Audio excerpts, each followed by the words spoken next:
नमस्कार, जय श्री राम। इस समय पर बड़ी चर्चा हो रही है अभी मुक्तेश्वरानंद जी और रामभद्राचार्य जी को लेकर के। कुछ न्यूज़ चैनल्स पे दोनों के विवाद की खबरें आ रही हैं। मैं इस पर चर्चा इसलिए कर रहा हूँ क्योंकि ये लोग धर्म की पीठ से जुड़े हुए लोग हैं। धर्म की पीठ से जुड़े हैं, इसलिए भक्ति नवनीत चैनल पर चर्चा हो रही है। इनके संघर्ष के पीछे का कारण क्या है, ये चिंतनीय है संपूर्ण समाज के लिए, संपूर्ण धर्म की पीठों से जुड़े हुए संत समाज के लिए। भाई शंकराचार्य हैं, एक जगत गुरु रामानंदाचार्य। जगत गुरु दोनों ही हैं, शंकराचार्य हैं तो इसलिए वो जगत गुरु हैं और उपाधि भी प्राप्त है रामभद्राचार्य जी को। लेकिन साधु समाज के बीच में इस तरह के विवाद, और वो भी विवाद राजनीति के विषय को लेकर के। रामभद्राचार्य जी कह रहे हैं कि अभी मुक्तेश्वरानंद को एबीसीडी नहीं आती है राजनीति की। ये गंभीर चिंता का विषय है। भाई रामभद्राचार्य जी भी तुलसी पीठाधीश्वर है, भागवत श्री राम कथा के वक्ता हैं, विरक्त महात्मा है, चित्रकूट धाम में निवास है, और वहीं अपने अभिमुक्तेश्वरानंद जी भी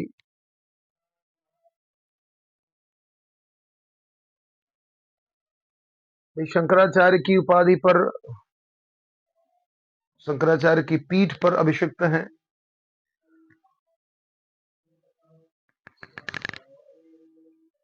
अब ऐसे दो महान पीठों के अधिपति राजनीति के विषय को लेकर के एक दूसरे पर आक्षेप करें तो सामान्य मानव, सामान्य राजनीतिक व्यक्ति की क्या दशा होगी, आप विचार कर सकते हैं। ये गंभीर चिंता का विषय है। भले ही आप लोगों को लग रहा हो कि इस पर चर्चा की आवश्यकता क्यों है, दोनों के अनुयायी हैं और दोनों के अनुयायी एक दूसरे पर आक्षेप करते हैं, जबकि धर्म की पीठ के लिए ये कतई भी उचित नहीं है।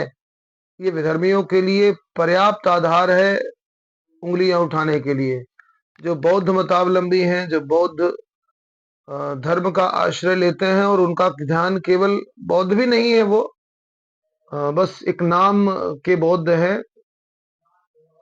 उनका ध्यान हमेशा रहता है कि जो सनातन वैदिक परंपरा की मान्यताएं हैं उनको कैसे खंडित किया जाए, कैसे उन पर आक्षेप किया जाए, उन परंपराओं के संतों पर कैसे आक्षेप किया जाए। तो इस तरह की कई बातें निकल करके आती हैं।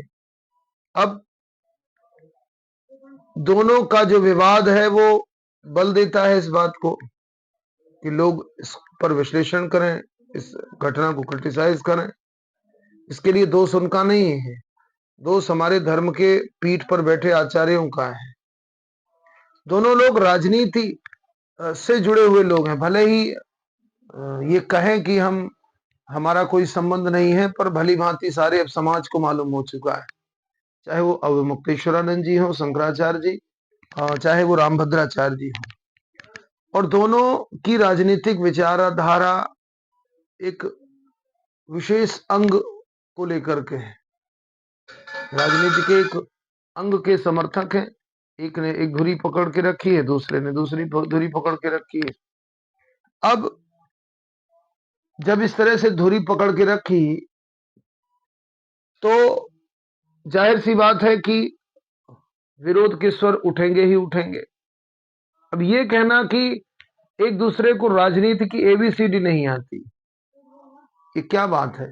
भाई साधु समाज को राजनीति का मार्गदर्शन करना चाहिए, सत्ता पर बैठे हुए लोगों को धर्म का पाठ पढ़ाना चाहिए। अगर धर्म की सत्ता पर बैठे हुए लोग राज सत्ता के अधीन होकर के कार्य करेंगे, राज सत्ता की अधीनस्थता को स्वीकार करेंगे, भले ही ऊपरी तौर पर वो बार बार कहे कि नहीं नहीं हम ऐसा नहीं, लेके वो दिखता है। जो जनता है ना वो सब जानती है, कोई इतना अनपढ़ नहीं है, कोई इतना मूर्ख नहीं है, सब लोग समझते हैं कि धारा किधर जा रही है, विषय कहाँ जा रहा है। राजनीतिक सत्ता की भूख कई संतों को परेशान करती है। जो लोग प्रपंच की बात करते हैं, माया की बात करते हैं, आसक्ति की बात करते हैं, ऐसे विषयों को समाज के बीच में रखने वाले लोग जब उसके विपरीत आचरण करते हैं तो निश्चित रूप से धर्म की मर्यादा का उल्लंघन होता है। हम जैसे लोग मार्गदर्शन करें ऐसी महान विभूतियों का तो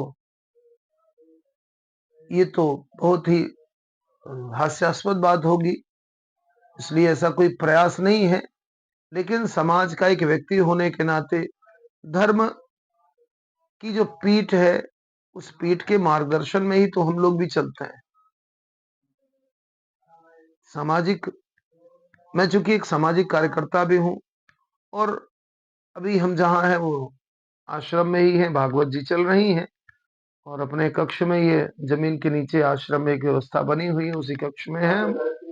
जब हमने देखा उस वीडियो को तो कहीं ना कहीं एक दुख लगा कि ऐसे राजनीतिक विषयों पर धर्म की पीठ पर बैठे हुए लोग अगर विमर्श करते हैं और उसका संदेश आम व्यक्ति तक पहुंचता है तो ये समाज के लिए अच्छा विषय नहीं है, साधु समाज के लिए बहुत सम्मान का विषय नहीं है। आप राजनीतिक व्यक्तियों को अपने दर पर बुला सकते हो, उनको गले लगा करके ये मित्रता का एक जो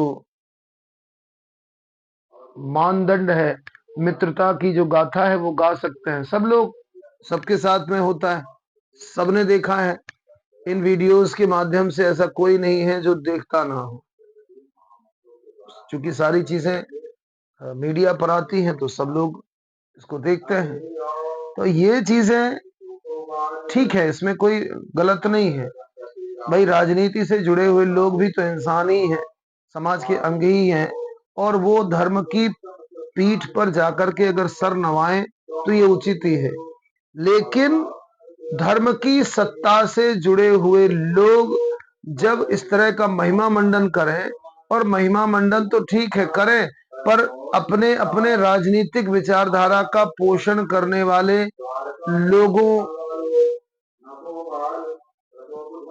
की प्रसन्नता के लिए एक दूसरे पर आक्षेप करें, भेद पैदा करें, भगवान शिव और भगवान राम के बीच का जो भेद है उसको अगर प्रकट करें तो ये संपूर्ण समाज के लिए बहुत चिंता का विषय है। इसलिए मेरा बार बार निवेदन, करबद्ध आग्रह समस्त धर्माचार्यों से कि कृपा करके ऐसे प्रदर्शन ना करें कि आम आदमी भ्रमित ही रहे।